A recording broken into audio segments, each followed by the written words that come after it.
Well, welcome to the Propa podcast. It's my fight week this week. My name is Katie Taylor and I'll be your host today. This is a fucking blinding podcast, people. You best be listening every week. Yes, that's right, people. It's the Propa podcast. Thank you for joining us once again. How are we all doing? We hope you're bloody well. Now, it's time for the special guest. It's Gman. What's going on, Gman? How we doing, bruv? How we doing, boys? Glad to be on. Glad to see some familiar faces. Glad to see some new faces. Shout out to everyone. Thanks for having me on. I appreciate it. Good man, good man. So, yes, I'm sure that many of you boxing fans out there know Gman. He has got a stellar channel, an absolutely dynamite channel. And fuck me, does he know his stuff. He's going to make us look like a fucking load of complete c***s in a minute. But there we go. Anyway. So yes, G-Man, brother, Cameron Taylor. So let us get your thoughts on the fight, mate. Well, I picked Cameron last time and I was right. And I think I'm going to be right in picking her again this time. When they announced that fight, I was like, oh, you've just literally given Katie Taylor a homecoming to lose. Because I always felt Cameron would win. And I wasn't surprised when she did. And I don't think Taylor can do anything different. I think she's going to probably be worse. Cameron's probably going to be better.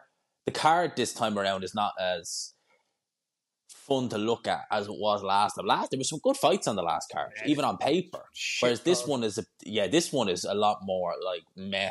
You know, I mean, they got Gary Cully rebuilding him. He was in a good fight last time. They had JJ Metcalf last time. They had some good fights last time. This one is a bit more like it's kind of like a glorified next gen show.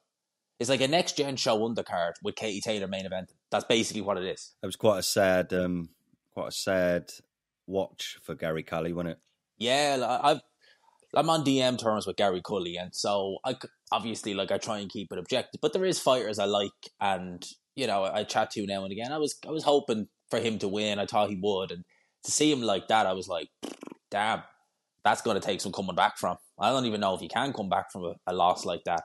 So much so they've not put him back in at a rematch. You know, Hearn loves doing the immediate rematches. They've not even gone and done that. So he's with Joe McNally now, left Pete Taylor. So let's see what he's like. It was that was such a bad night because every Irish fighter who was in a meaningful fight lost. The ref had a shocker, man, in that fight. Mate, in the Gary Cully fight, that was a bad, yeah. I think they just wanted to... Look, if that was the other opponent, they would have stopped it pretty quick. They want to give him every chance, but the problem with doing that in that sense is Gary Cully was completely gone. He didn't know where he was. It's hard to come back from that type of sort of, flashbacks. And he's going to be having flashbacks of that, constant shots landing, on his head, and referees not stopping it. Everyone's screaming to stop it. That is it's a fight. It's like the Josh Warrington, Mauricio Lara, similar sort of deal with that, right? I don't know if a fighter can be the same after that. I really don't, and I hope he can. Because I like Gary Cully. I think he's talented. I don't know if the weight's right for him. I don't know. Man, you probably know better than me, G. But I think the weight is he's probably on the fringe of needing to move up. But I think Gary Cully, you have to look at Gary Cully. He makes mistakes, but he gets away with it. And against his last opponent, Jose Felix or something like that, his name was. He was made to pay. So he'd been able to get away with... Because Gary Cully used to slap a lot back when he was, starting out. He used to slap a lot. Yeah. He used to stand real upright with his chin in the air. He's been sitting down on more shots now, but he's still upright with his chin in the air. And never really came back to bite him before. He was keeping guys off him with power before. Last fight, power didn't really work. The guy was blocking it. He was countering. All the mistakes Cully made were just there for all to see. How'd you see it going, Kyle? I mean, look, the card, as G said, it's a weak card, so I'm not I'm not frothing at the mouth at the card, to be honest with you. I love the last one was good. This one is like it's almost as if like Hearn, the first card it was like it has to be big. Then Katie Taylor loses, and then the next one's just like, right, well, we said we do the rematch in Ireland, but just chuck whoever. It's like they've run out of money. It's like they've run out of money or something. Can they just... Or they wanted to give more money to the main event. I was around a couple of I was around the Joshua Franklin fight week. That was a month before this fight. There was Joe Markowski was interested. There was so many DAZN buffs that were interested. With this one, it's just don't care. Not that they don't care, but, there's not as much interest even from the zone, No. I don't think, as there was first time round. Is Conor McGregor a part of it again? Yeah, I think he's always a part of Hearn shows now. He's got Forge seemingly always sponsored. He'll promote it in he's some fighting, way. Gary Kiley's fighting Reese Mould, who's basically, since losing to Lee Wood, he's won every fight, picked up an English title along the way. But, he's a game fucker, but he's only got 6 stoppages, so that's why they've picked him. They can't have another repeat of what happened in his previous fight. No. So they want a feather-fisted guy in there, so hopefully he can just pick him apart or potentially stop him or win on points and get his career back on track. But in terms of the main event, I mean, look, my view is this, right? The first fight, I feel like as it's aged, I feel like a lot of people have got this perception that it was a really one-sided fight, and it really wasn't. I mean, it was a majority decision victory by Chantelle Cameron. But, if you look at the punch stats, I wrote them down because I was quite intrigued to see what they were. Chantelle Cameron threw 565 punches, right? She landed 141, so 25%. Taylor threw half, Katie Taylor, 284, but landed 111, 40%, hit rate on her punches. So in terms of, efficiency, Katie Taylor's a lot more efficient in that fight. Obviously, she was getting backed up and, Cameron was the aggressor. But the fight was actually a bit closer than people think. Chantelle Cameron won the fight, definitely. But I think as it's aged, you speak to people about it, they're like, well, yeah, it was, Chantelle Cameron won, pretty easily. That's a kind of consensus I'm getting from that. And I don't think it was that. I don't know then. There's a part of me that looks at the Delphine Persoon first fight. I think Taylor planted her feet a bit too much against Chantelle Cameron and was trading. She didn't need to do that. So if she goes on the back foot like she did in the second Persoon fight, with a home crowd, home advantage, I know that shouldn't count for much, but it really does in boxing. If there are close rounds, they're going to edge it to Katie Taylor. They just are. So I don't see this as one-sided as other people see it. So other people, when I speak to people, they think Chantelle Cameron's only got to turn up and she wins the fight. But I don't see it like that. I think it's going to be super close, closer than the first one, I think. Well, the one thing I will say is that Katie Taylor in the rematch with Persoon was better, a lot better. So she did learn. Yeah, I just think that I just always thought stylistically Cameron was always was just going to beat Katie Taylor. I always thought that. Even going back years ago, I was like, Cameron would beat Taylor. Just the style just doesn't work for her. Katie Taylor can improve, definitely. And one thing that will be on her side, and don't underestimate this because it can influence the judges, is that anytime she lands, there's going to be a mad cheer. There's always that. That'll influence the judges 100%.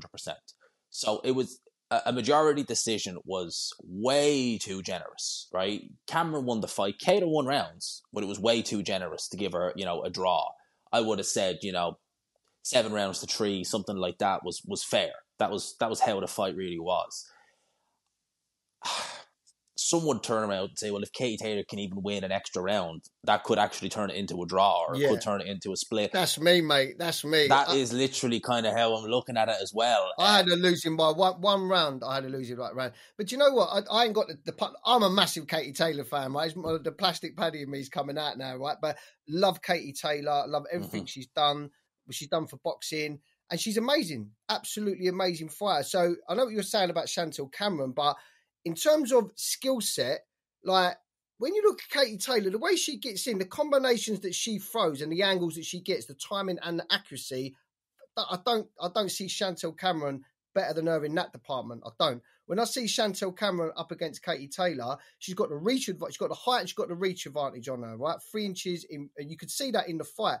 That she's finding trouble getting the range, I feel, with Chantelle Cameron. She had that jab, and obviously because of the size, I said it earlier, as soon as they clinched and it broke, as soon as Katie Taylor was taking a back step, she was just on the front foot, constantly just had that jab in her face all night. And I feel like Katie Taylor got stuck between styles, whether to go on the back foot, a little bit of a Mayweather, peel off with those left hooks and then get out and then move.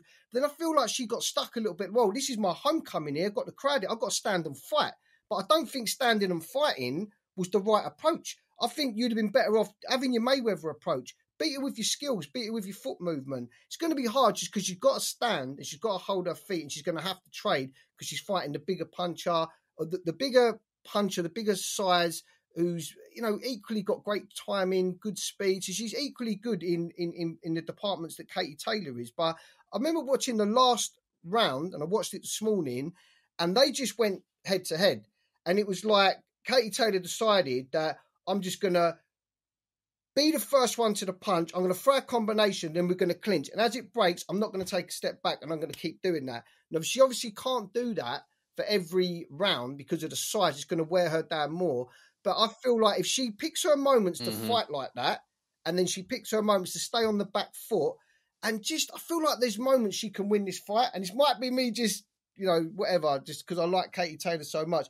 But she's only got to win a couple of rounds. She said as well in an interview, training could have been different. There's a few things wrong in training, so maybe she weren't as fit as what she could have been. So I'm believing that she can do enough, because she's got to make adjustments. And I know Chantelle Cameron's got to make adjustments, but I just feel if she fights her fight, as in, I don't care about the crowd, I'm not going to have those moments where I have to engage and throw down and fight, because that's what Chantelle Cameron wants. I think she's got to stay more on the back foot, Mayweather style, pick your punches off. I think she's quicker to the punch, and I think she's got better combinations, she's got better accuracy. Kaya's just outlined that as well with those punch stats. So I think if she sticks to that and keeps moving, doesn't engage as much, I think she could win. I do.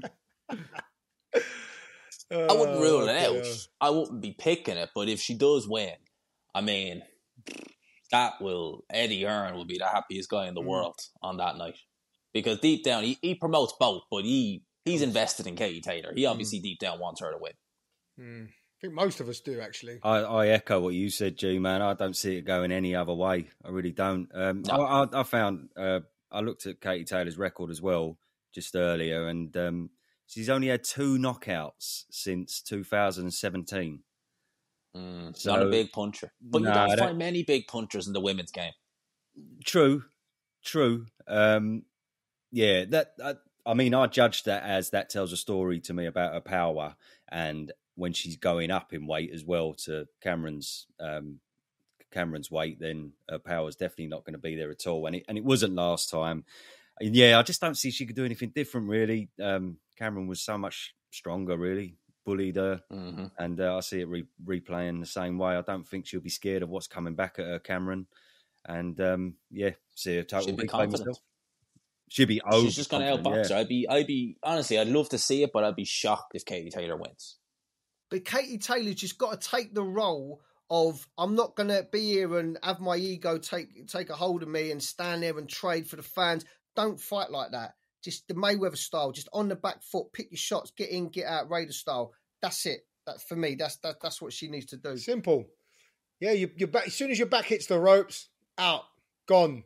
The moment you feel with ropes on your back, you pivot off and you exit either way. Chantelle Cameron's going to do one thing, just maraud forward. Great combination puncher as well. You know, when she comes forward, as you're up against the rope, always 3s and 4s, isn't it? Head body, and it gets tiring for Katie Taylor. And as I said, she just stood there too long in that fight. She's got to change it a little bit, and I honestly can see her reversing the result. You picking Katie Taylor? I can see it. I think Katie Taylor's going to reverse it in a bit of a dodgy decision. Wow. I think it's going to be a dodgy decision, though. Are you going against? Because last time you picked Chantelle Cameron, didn't you? I just feel like Katie Taylor's done this before. I know Cameron's better than Delphine Pursoon. She lost the first Pursoon fight. Katie Taylor should already have a loss on her record. No, she didn't. Right? She fought the wrong fight. Second fight, she made the adjustments. Don't forget, she's beaten Chantelle Cameron in the amateurs, guys. Right? She knows how to beat Chantelle Cameron. So this ain't going to be anything new to her. She's just got to make the adjustments. Just keep light on your feet. Don't get caught up in any trade-offs. Wow. And I think she can nick it on points. But I think it might be a bit dodgy, a bit of a hometown decision. Don't be surprised if there's a few boos in the crowd. I wouldn't rule that out, man. That's what I'm saying. I feel like if the first fight was close, and I agree with you, G, that was a bit of a generous majority decision there in the first fight. I think she may have won by 2 rounds. Chantelle Cameron, 2 to 3 rounds, maybe 6-4. I think I scored it if I remember rightly. But this time, all she's got to do is nick around and another swing round in there. The judges will give it to Katie. I'll tell you that right now. I wouldn't rule that out.